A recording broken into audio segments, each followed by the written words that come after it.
Hi friends, and welcome to Fiber and Floral, a knitting podcast along with just whatever craft I'm into at the moment. Today there will definitely be some sewing because it's summer and I've been very much in the mood to sew some strappy dresses. So welcome, I'm glad you're here.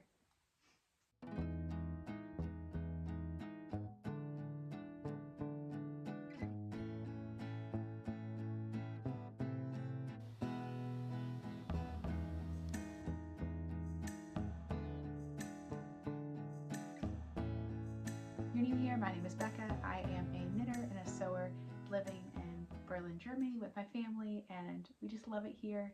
It is summer, and if you're in the US or basically any other country in the world, you've probably been in summer for months now. But I am not happy to report that we still have 2 weeks left of school, which is insane that we are a week into July and we still have 2 weeks before summer break is out, and I am not happy about it. I'm very much ready for vacation and have been getting into a lot of summer sewing and summer knitting, prepping for my vacation that will come in 2 weeks. So today, I've really been focusing the last month on sewing and knitting for my vacation. We're going to Copenhagen just for a week. We're making a big vacation to the United States in a few months. So we're just taking like a simple small vacation this year or this summer.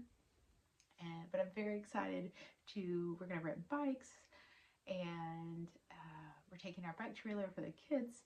We are gonna go to yarn shops. We're gonna go to some Viking village my husband found. So we're very excited, but it is not summer yet. I mean, the weather is summer, but it is not summer break yet, and the end of the year needs to come. Anyways, I am calling today's episode So Nice I Knit It Twice because, of course, as an elementary educator, I have to love a good rhyme, but I've also kind of noticed a theme that everything I'm going to show you today, I have knit twice in some capacity. So we're going to be talking about the Provence top, which I'm wearing. We are going to be talking about Christmas knitting because, you know, it's July, but I'm already thinking ahead. And then we're also going to be talking about a chance I have to work with some wool from a local flock nearby. And I'm so freaking excited to talk to you guys about this. Like, this is a dream come true. If you have seen any of my other episodes, I think maybe episode 2 or 3, I talked about like a faraway dream of knitting with wool from a local sheep flock. We have a local park nearby that has a flock of sheep, and I was like, oh, a lifelong dream would be, you know, to make wool, and y'all, it's coming true. Like, I'm so excited to tell you guys the story about how it all came to be and how I'm learning to make yarn, or I'm going to am learning. I don't know what verb tense I should use, but am learning to make yarn. So stick around. You can find me on, I always forget this part, you can find me on Instagram and Ravelry under the same name, fiber.and.floral. I believe in Ravelry there might not be dots, it might just be Fiber and Floral, but I'll link them below so you don't even have to worry. You can just click the little link. So, anyways, as always, I'll start with what I'm wearing, and I am just so pumped with how this turned out. I finished it last night and blocked it and hung it up in the sun this morning, and so it's basically done. It is the Provence top by This Cozy Nest. It is a summer top with this gorgeous sweetheart neckline, drop sleeves, and I'll show you the back. It's just, it's been on my list for years, like literally years, and I've knit 2 of them basically. I'll show you the other one in a second, but basically I knit the other one first. I'll just go ahead and show you. That makes sense as I'm talking about it. So I had the yarn to make a purple version.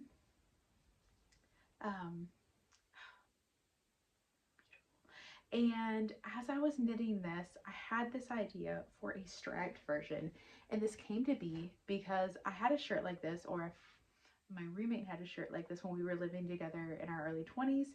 It was, yeah, blue and white stripes, and then had like a lace detailing. It was more like jersey, like a t-shirt material. But I've always wanted to make a shirt like that ever since, but couldn't figure out how to sew it. And then as I was knitting this, I realized that if I hacked it to go with stripes, I could maybe get close. And I just love it so much.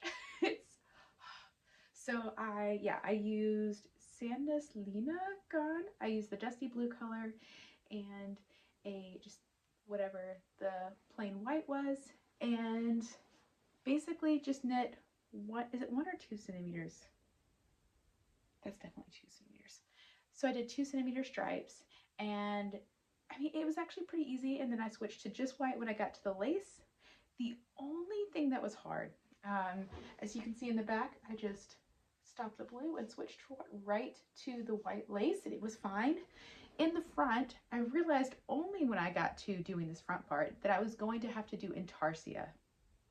So basically, when I did the blue stripes, I had to switch yarn in the middle of the row, knit the lace, and then switch back to blue. And the white rows, I just kept going as normal and used the same yarn. I didn't bother to do intarsia, but then every time I had to do blue, I had to knit with a strand of blue, wrap the yarn around, knit the lace, wrap the yarn again, and knit with a new strand of blue. So I had one strand of blue on this side, one strand of blue on this side, and one small strand of white in the middle. That is how you do intarsia. It's not like color work where you carry the floats, and that wouldn't work for this lace anyways. But for intarsia, you wrap and leave the yarn. And this worked out really well since this is about, you knit back and forth anyways. Well, you knit in the round until you split the sleeves. And I am really happy with how it turned out. I spent a lot of time thinking about how I wanted the stripes to look. And at first I thought I was going to go with 4 centimeter stripes, but once I knit a few of those, realized that it wasn't the right dimensions. And then I wanted to make sure that I ended on blue at the top so that it faded better. I still think the fade into the lace probably could have been better. Like it's a little too pointy on the edges. I tried to do some duplicate stitching last night to kind of make it softer around the edges, and I do think it helped, but it's not like a true sweetheart shape. It's a little pointy like that. It looks a lot better on my solid version, but overall I'm really happy with it. This is honestly a dream shirt of mine, and I can't believe I was actually able to make something like this. I think I mentioned I used Lena. I used a dusty blue and the white color, and I really love this yarn. This is my first time working with Lena, which is not to be confused with Ten Lena, which is the same company, the same yarn base, but Ten Lena is fingering and Lena is DK. Hang on, I'm gonna go get a skein. So this is the dusty blue color. It is absolutely stunning. I absolutely fell in love with this at Vetting Wool Weekend. It's hard to do V's and W's when switching languages. Anyways, so Lena is 53% cotton, 33% viscose, and 14% linen. But it is a fantastic yarn. It's so soft, especially coming from knitting with 100% linen. The fact that it was only 14% linen and mostly cotton, it's very soft, very draped. I love how it drapes like this. It's perfect. It is this is just my dream summer top. I'm so happy with how it ended up. I only ended up using about 4 1/10 of a skein. Like I literally opened my 5th skein to do the ribbing on the neckline and a sleeve, which was kind of disappointing. But the pattern called for 880 meters for a size medium, and I used about 400 and maybe 420. I did make the crop version. I think I said that. It's so hard to remember what I've said sometimes, so I apologize. My brain, y'all. So if you're gonna make this top, which I highly recommend, I freaking love it. You can get away with a lot less yarn than it calls for. I feel like that's worth noting as you're going through your stash. And then I'm also wearing a midi green button-up skirt that I made recently. I got this lovely olive green linen viscose from Self Made, and it's super high quality. I'm so happy with the viscose linen blend. I think it's like the perfect amount of viscose linen. And yeah, I actually had a skirt like this that I made 2 years ago, and the linen wasn't very good quality and it ripped within 3 months. So it's been on my remake list for a while now, and I'm just so happy. It's stunning, and I think there's something really special about like summer stripes and olive green together that just looks so perfect. I think this is just going to be the cutest little outfit for bopping around the yarn stores in Copenhagen. So yeah, and then I'm going to change into my purple one so you can see it. And so this is my first version. Oh, it's just stunning. Like, I'm just looking at it in my camera and I'm just like, oh, this pattern, yeah, absolutely in love. I've never made a knitting pattern twice, specifically even like twice in a row. Like I literally cast this off and immediately knit or cast on a second version. Like, love this pattern. Cannot believe I've waited this long. For this version, I knit it with, sadly, I can't remember the yarn's name. It is this stunning, like, it's got like a little bit of tweed. I don't know if you can see that very well, but it's got just the faintest amount of tweed. I bought it in Munich when I was there with my husband's family. Was that last summer? Last summer at a cute little yarn shop. I don't remember the name, but I'll try and post it. And then I held it. It's a fingering, no, it was a sport weight yarn that was like a cotton viscose blend. And then I had some Holst Gone Coast, which is another German yarn. It's like a merino cotton blend that I bought from Wollin. And I had planned it for a completely different project, but then I realized that if I held the two together, it's like a light fingering, the Holston. And so if I held the two together, it made gauge for like a DK worsted weight on 4mm needles. Perfect for this top. And it's just, it created like, the purples were close enough, but I think the Holston really muted the tweed and made it perfect for this top. Like, it's just the right amount of interest in color variation. And yeah, it's just stunning. And it definitely, because this has a lot more merino and cotton than the Lena, it's definitely not something I'm going to wear when it's 30 degrees outside. But I wore this last week when the weather was, we had our typical rainy cold summer last week. Now we're back to a proper summer weather, but last week it was quite cold, and I did kind of like take a risk, and it was fine in like 22-degree weather, but I definitely wouldn't go definitely wouldn't wear it like a normal summer day. But I think for autumn, it's going to be just lovely with a pair of jeans, and yeah, it just makes me really happy to see it. Something interesting is that I knit the sleeves the same amount of rows, but these sleeves are significantly shorter than my other sleeves go to my elbow, and these are, I mean, it's a good 4 centimeters, which just really shows like there's only a little bit of merino in here, but it really holds it so much better than the cotton linen blend. So very interesting. But yeah, I feel like I've said all there is to say about the Provence top. Maybe I haven't, but I absolutely love it. Highly recommend it. I kind of want another one of these, honestly. It's just so perfect. And like, you can't really see my bra strap. It's so short that you can wear a bra with, but I feel like it's very open up here, so I kind of feel loosey, like I'm wearing a sleeveless top anyways. And I'm just gonna stop talking because now I'm just rambling anyways. Okay, so oh, the last thing I wanted to say about the Provence top was how quick of a knit I actually found it to be. So, and I think this has to do with the majority of the project is stockinette. I find that that's something that I really like a lot. It just goes really seamlessly, but then you still have your eye-catching detail. And I mean, this is an eye catcher. But because it's mostly stockinette, it goes so quickly. I think to knit the bottom for both of these tops took me less than 3 or 4 days. You could just go so fast, especially if you're knitting the crop version.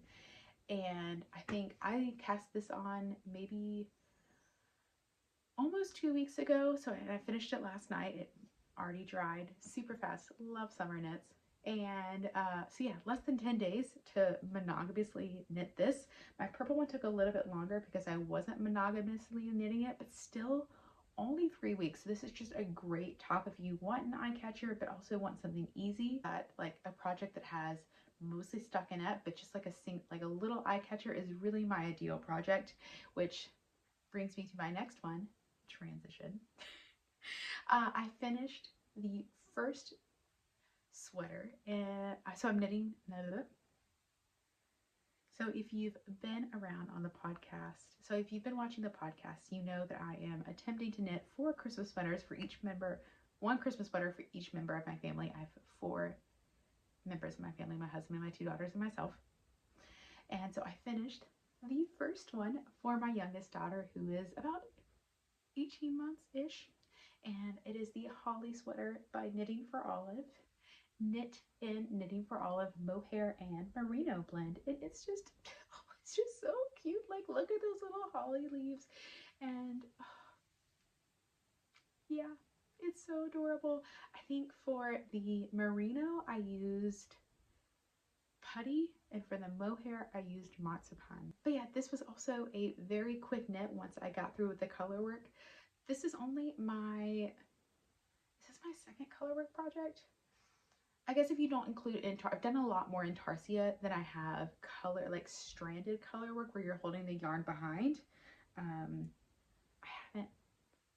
haven't sewed in my ends. So, and I found this one to be quite difficult because if you see, it's not, there was no memorizing these patterns. I literally had to sit there with the pattern as I was knitting and kind of just make sure, like count, like 1, 2, 3, 4, 5, 6, 7, 1, 2, 3, 1, 2, 3, 4, 5, 6, 7. And it was just impossible to memorize because it's so intricate. However, very doable. The 2 rows in the middle where I was doing, I had to hold red, green, and white, so 3 strands, and the red is, what are these called? Baubles. So not only were you doing 3 strands of color work, you're doing baubles. I think it took me an hour to do a single row, and it was a struggle. I think I just tried to do like 1 row a day for like 3 days in a row, and I was finally done. And then it was really simple again. I was back to like I could do a row with just white and green in like 10 minutes, but those rows in the middle of the holly leaves were not my favorite, but it turned out so well. It definitely was a very challenging color work project, but that's what this year is about. One of my goals for this year was to grow my color work skills, and this definitely grew my skills. I had to focus a lot on catching some strands, especially in between the holly leaves, catching the red. I had to, so I feel like I gained a lot of skill. My previous color work project, I did not have to catch any floats behind. So this was a great chance to practice. And once again, I used a Norwegian knitting finger. I'll go grab one so I can show you in case you don't know what that is. Here we go. It's just this little plastic guy right here. I'll hold my hand in front of your face so you can see it. And these little bumps hold the thread. You close it and you hold it on your finger. I have a whole video talking about how to use this on, I think it's my 3rd or 4th episode. It's all about my first color work sweater, but I used this again this time and absolutely loved it. It was really crucial for catching floats. And there's a video that I will link to below that shows you how to catch floats with a Norwegian knitting finger so that you don't have to like wrap the yarn. There's just like a special way of holding it. You don't have to move your yarn. You don't have to move your hand. It is a game changer when you have to catch floats. I highly recommend the Norwegian knitting finger just for that reason alone. Catching floats is so much simpler. So if you're not familiar with it, highly recommend it. I know some people hate it. I love it. We'll swear by it. So yeah, I feel like I'm not talking a lot about this one, but I'm gonna knit it again, now yeah, I will be knitting another version of this. It's just so sweet. I'll be knitting one of these for myself, and then I'm going to knit the Holly, is it the Jingle Bell sweater by Hannah Rimmon, which is a free pattern. I'll post a picture below, or right here. It is a free pattern and it's a Christmas tree motif. Also circular yoke. I'll be knitting that for my youngest, or my oldest, and as well as my husband. And then I'm gonna knit one of these for myself. So we're gonna have coordinating Christmas sweaters. It's gonna be darling. Oh, the last thing I did want to mention about this is, so she obviously includes short rows for the neckline, but she also included short rows under the arm shaping so that the hem is actually even, which I love. I love a circular yoke. Like, I think my shoulders just look really good in them, but I don't like how they, like, if you've ever noticed with a circular sweater, I mean, it's knit in a circle, right? So it kind of comes up on the side. And I have a sweater that I really love that it does that. And then my colorwork sweater that I made, I hate that it does that. But Knitting for Olive included a way to do short rows underneath the arms, which I thought was brilliant. I had never thought about doing short rows to make up for the circular yoke. And as you can see, that hem is perfectly straight. It is stunning. I'm really excited to see how it comes across. I'm going to buy the women's version and see how they do short rows underneath the arms. Hopefully they do. I would assume so, since it's the same sweater pattern just for adults. And I plan on stealing that and using it for other circular yokes in the future, because just brilliant. So cannot say enough good things about the sweater. It turned out stunning. It is so soft, so fuzzy. It is going to be perfect for our Christmas. And now, yeah, here's to the next one. I have already ordered yarn, but I'm waiting for Volan to get the next shipment of Knitting for Olive in. So they're going to hold a couple putties as well as another color, just in case I don't like the dye lot of putty. And so we'll see how it goes. And they're holding some marzipan. So when it comes in, I'm going to start on the next sweater. My plan is to finish the next one by the end of July. I don't know if that'll happen because I'm waiting on yarn, but if not, it's okay.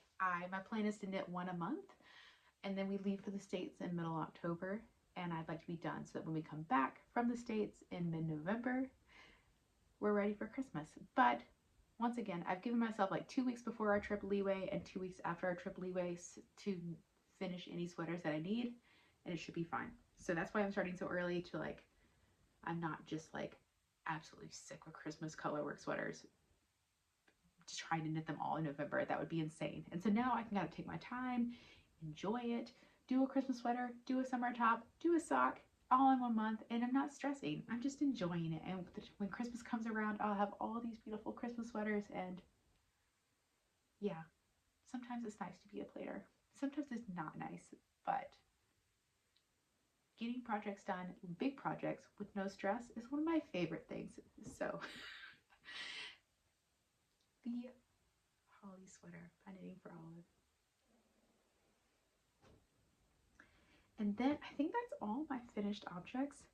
I think the only other thing I have to show you as far as knitting goes is, which you've already seen, it's my summer camp sock by, who's that by? Knitterella, and Apple Blossom and Pine sock yarn by Olivia and Fibers. And I finished one sock and I've almost finished another one. This is actually the only thing on my needle. So I finished this last night, and I have like nothing on my needles currently besides this sock. So I think I'm actually gonna cast on another sock tonight. I'm gonna cast on the Lavender and Blue by Stole Knits. It's a colorwork sock that I've been wanting to knit, and I want to practice colorwork. I have the yarn for it, so I think that's gonna be my next cast on.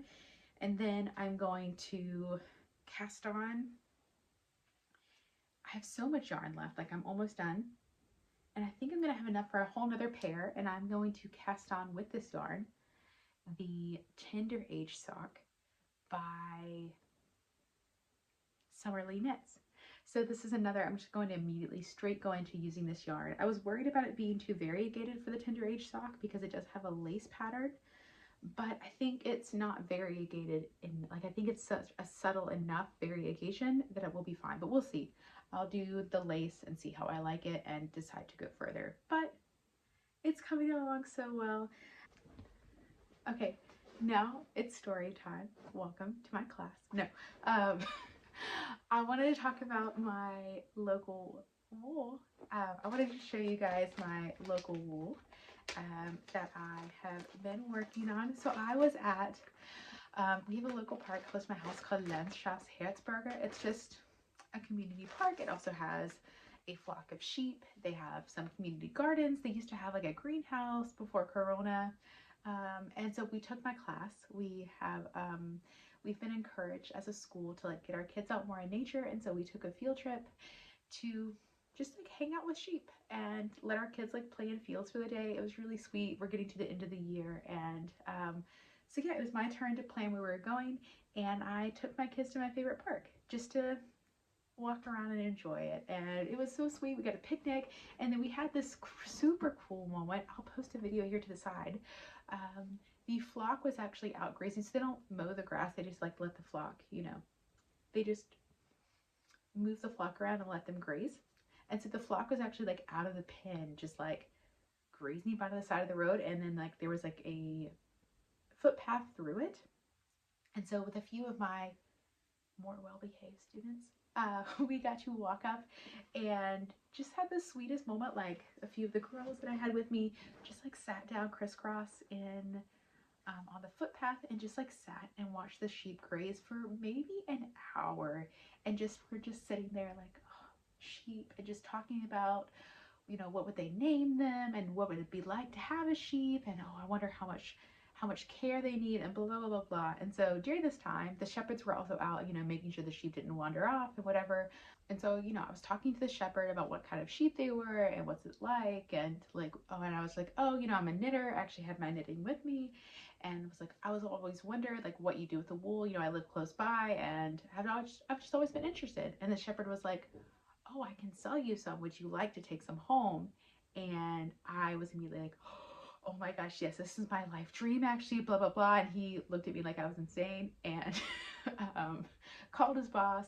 He came over, took me to the storehouse where they keep all the sheared wool to sell.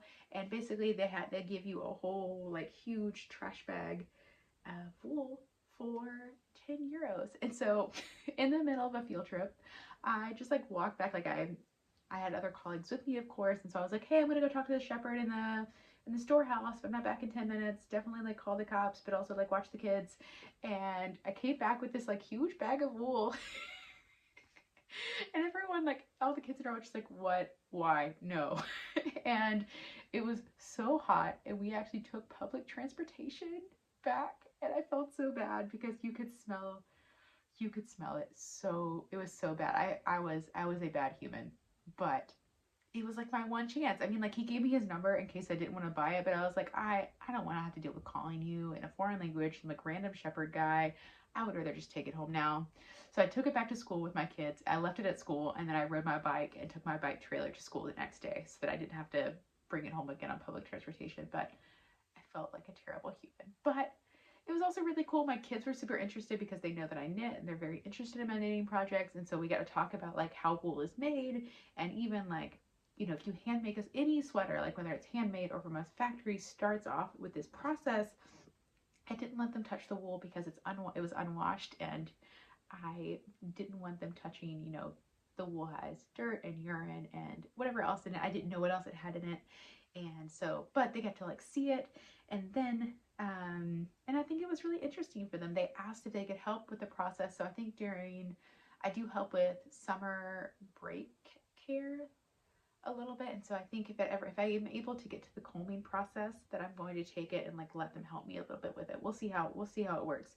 But I think I'm estimating that I probably got somewhere between 1.5 kilos and 2 kilos of wool based off of like the little bit that I've done. And I also want to state that like when I bought this yarn, I had no idea how much work went in. Like I knew you had to like wash it somehow. I knew you had to spin it somehow. And I had already planned to like learn how to spin at some point. But I was like, you know, I'm just gonna buy it. This is a once in a lifetime opportunity. It's literally like as local as it can be for me. Like this park is maybe a mile from where I live now, and I've always like my kids grew up there. They learned to walk there. We bike through there all the time. We go see the new sheep that are born every year. Like this is just such a special park for me, and it has meant so much in my family that I was like, I have to do it. I will learn. So oh, I also should mention that the sheep flock is called their Pomeranian coarse wool sheep, which I believe in German is ramble shafa.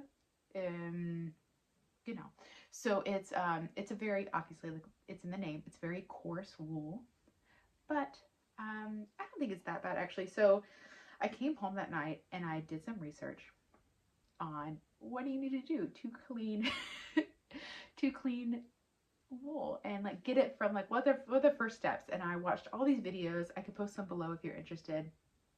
And basically it is a whole lot more work than I realized. You know, in my head I was just picturing like, oh, I'm going to wash it and then spin it. No, it is 4 steps, not 2, to even get the yarn. So, well, more than that really. So when I got the wool, it had been, the second cuts have been sheared off. So like the parts that were really, really dirty have been cut off. And so I got like good quality usable wool. However, it was unwashed. So basically before you even wash it, you have to, there's a process called skirting, which is where you go through and you pick out the dirt, or like as like much dirt, like the hay or whatever, and you open up the fiber. So you really kind of like tease it a little bit out. So then once you tease it, then you begin the washing process. And the wash, so I did 50 grams. I didn't mean to do 50 grams. It just happened to be around 50 grams for my first skirting. The skirting for 50 grams of wool took about an hour. And then I came into my house, and with the windows open, I did the skirting outside in my backyard, and then I came in and washed it. I washed it 3 or 4 times in steaming hot water, then you strain it, steaming hot water again, strain. Once again, there are videos. I'm not an expert, and I'm very much still learning how to do all this. I washed it. I used dishwashing soap in there, and then for the last, once the water was clear, I used some actual nice smelling wool wash so that it actually smells really nice now. So then I did that. I opened it up. I laid it out to dry in the summer. It dried in about 12 hours in the heat, and then I stuck it in a bag, and that's as far as I've gotten. So from here, so you can see it's like a grayish. Oop, some just dropped. It's like a grayish. It's still a little like, I did not get all the hay out, and I think from one of the videos I was reading, that's basically impossible to get everything out, but you're just doing the best you can. And by the time you go through the process of combing and like get the majority out, but by the time you go through the process of combing and spinning, the rest of it will come out.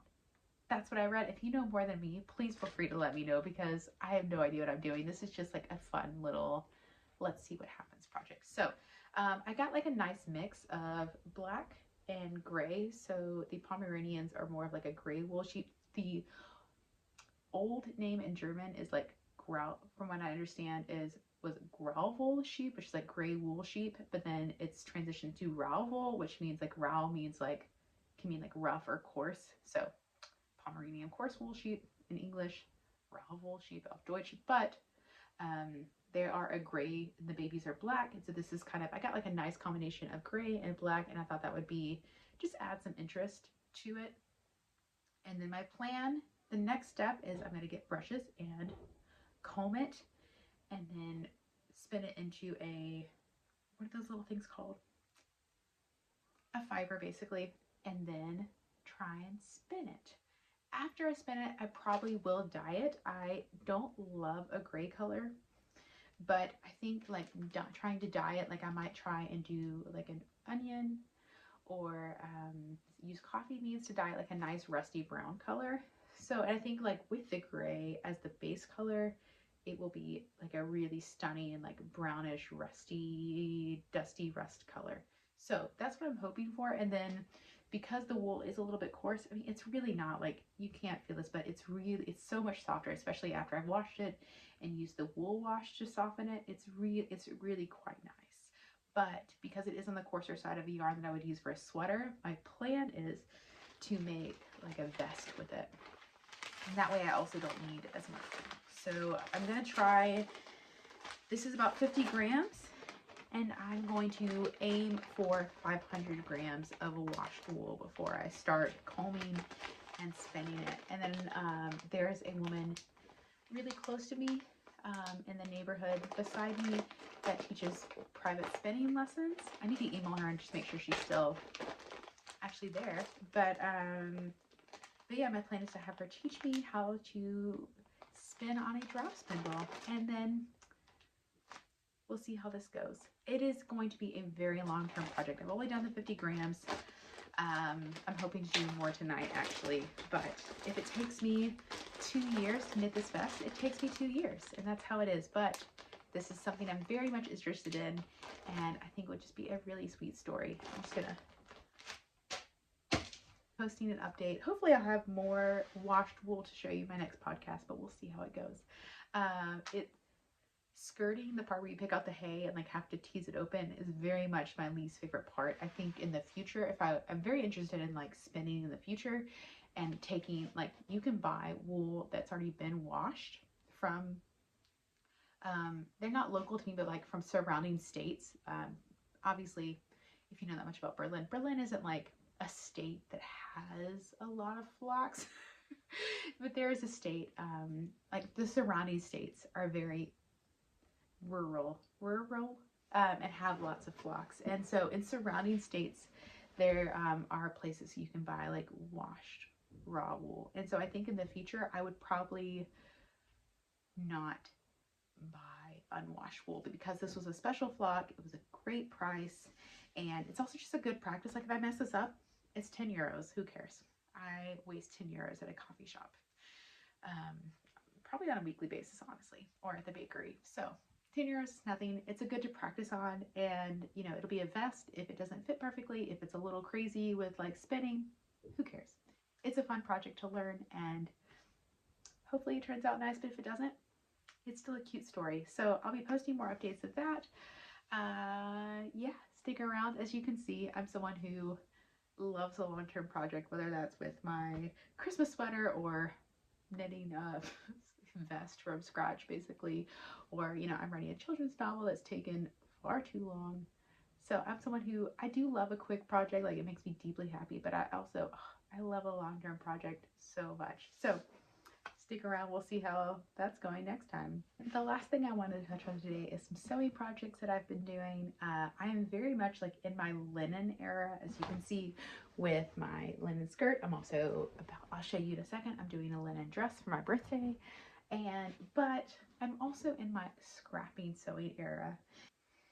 In May, we basically did this like big deep clean our house, and I realized how many like 1/4 meter scraps I have that I've just like had for years, that I've just accumulated under my bed, like fabrics that I deeply love, and the garments meant a lot to me, but like I just can't throw the fabric away because I love it so much. But it's just like it was honestly an embarrassing amount of fabric under my bed that's just been like folded up and thrown under a bin, and it barely fits under our bed anymore. Like that's how much scrap fabric I have.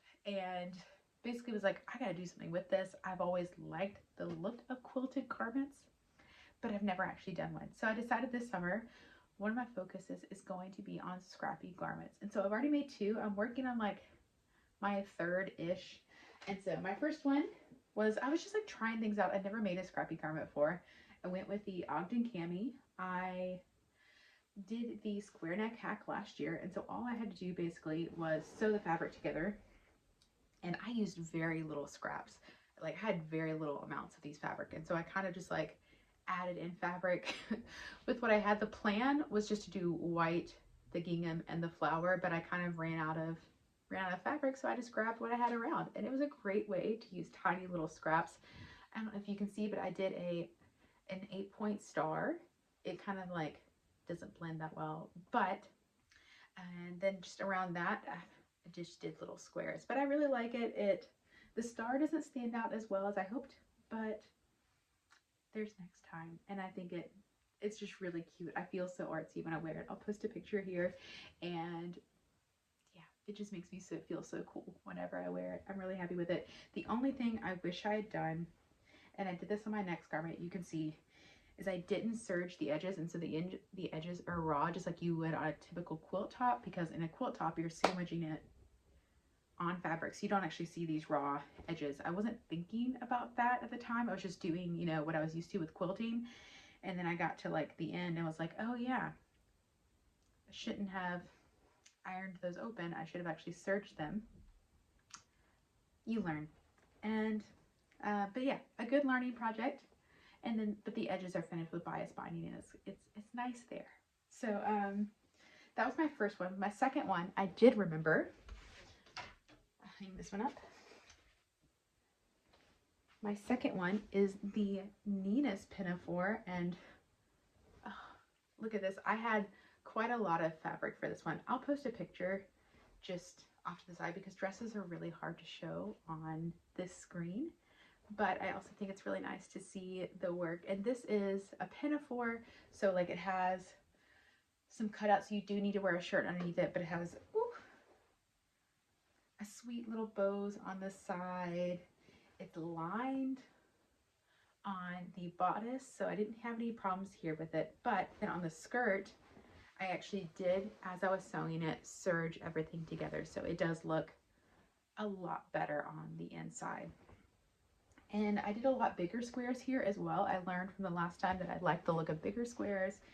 And then it has little ties, and then it has these nice deep pockets that are just like, I think this would be such a good pinafore for gardening. I did a little label.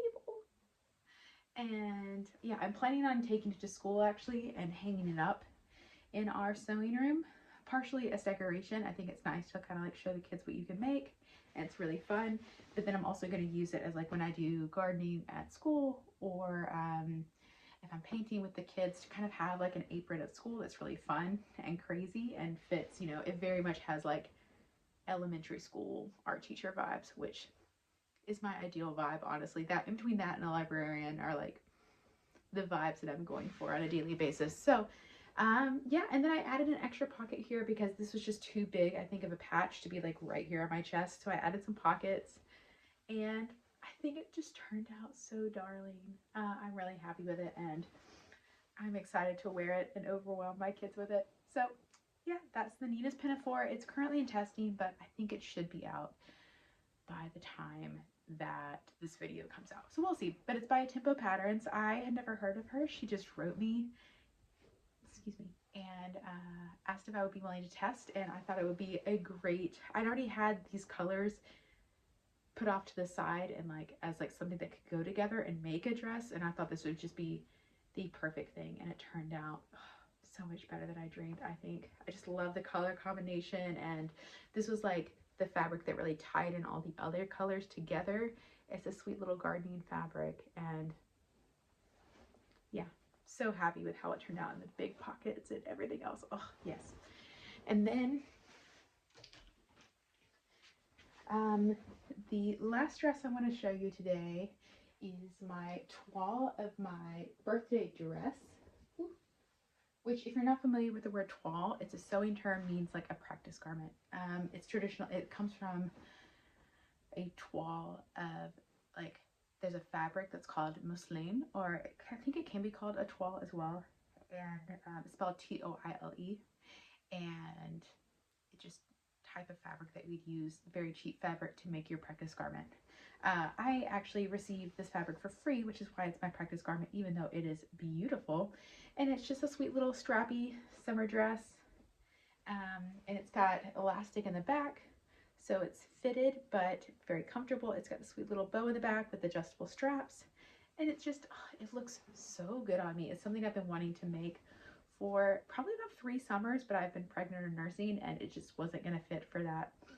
And now that I'm neither of those things, I can finally sew it up, and I'll post a picture here once again because dresses are so hard to show. I just love the way I look at it. I think my shoulders look so good in them. If I could say that, I feel so muscular and fit in it. And yeah, this is the toile. And so because it's like it's just like a quilting cotton that a friend gave me because she was moving, and I didn't want like a bulky waist. It calls for a gathered skirt, so I just like drafted a half circle skirt so that it would complement the fabric better. But for my final garment, I will do a gathered skirt. And this part, so I had a garment I made a few years ago, and I love the fabric. It was very expensive art gallery fabric, which at the time for me, I think it was like the first time I'd ever bought art gallery, and I was stunned by how much it cost, but I loved it. And I unfortunately did not do a practice garment, and the garment did not fit me when I was finished. And then as a life lesson, I did go back later on and figured out a way to make it fit me. I had to sacrifice the sleeves, and it ended up being the sleeveless garment that I did not like, basically. And so once again, even though it did fit me really well and I learned a lot about fitting through that process, I never wore it. I think I took a picture and never wore it again. And it's just made me really sad to think about. I love the fabric. And so I decided once again this summer I was going to, it's just been sitting in my bed in my scrap pile. I was going to cut it up and do a quilting project with it, or a scrappy quilting dress with it. So I got this linen fabric, it's linen viscose. I think it's actually mostly viscose. I think it's 60% viscose, 40% linen, but I just love how like that looks. Oh, it's stunning. And I love the color. So this morning I went and I cut up the shapes, and it's going to be, the bodice is going to have a quilt star on the front, and then on the bottom there's going to be like a quilt, like herringbone border, just put like at the bottom of the skirt. So it's gonna be mostly solid color with those little details of color, and I think it's gonna be just a really sweet, like, look how well that matches together. It's gonna be, I think it's gonna be really cute and really lovely little birthday dress. So I think that's all I have for you today. I feel like this was actually quite short, but that happened last time, and then I got on and it was 2 hours and I had to cut out so much. It was quite embarrassing actually, but so we'll see how long this is in the end. Thanks for sticking around. Please reach out and say hello. Like, I feel like this is the best part of this, is that people are actually saying hi, and I've made so many connections, especially like local connections, which I didn't expect. But yeah, I have got to meet so many people from, so many knitters from Berlin just by posting something on YouTube, which you wouldn't have expected, but absolutely freaking love. And even if you're not from Berlin though, please reach out and say hello. And yeah, thanks for being here. Happy knitting, happy making, happy summer. Bye, see you next time.